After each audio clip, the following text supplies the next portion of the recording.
मगर कुछ ही देर बाद हाथ छूटने का वक्त सर पर आ गया। हर तरफ चीख थी, पुकार थी, मगर सबसे ऊंची दरिया की हौलनाक चिंगार थी।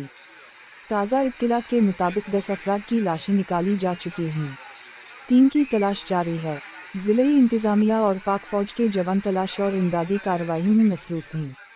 मगर सवाल पैदा होता है कि दफ़ा 144 के बावजूद होटल की इंतज़ामिया लोगों को नाश्ता या खाना दरिया के किनारे या बीच में चारपाई पर क्यों देती है?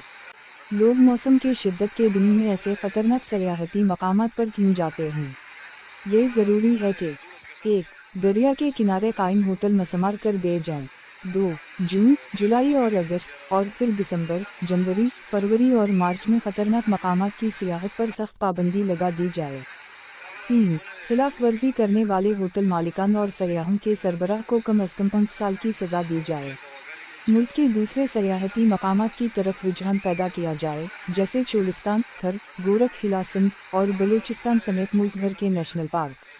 सयाह सिर्फ भीड़ चाल में पहाड़ों और दरियाओं के इश्क में कब तक मौत को पुकारता रहे।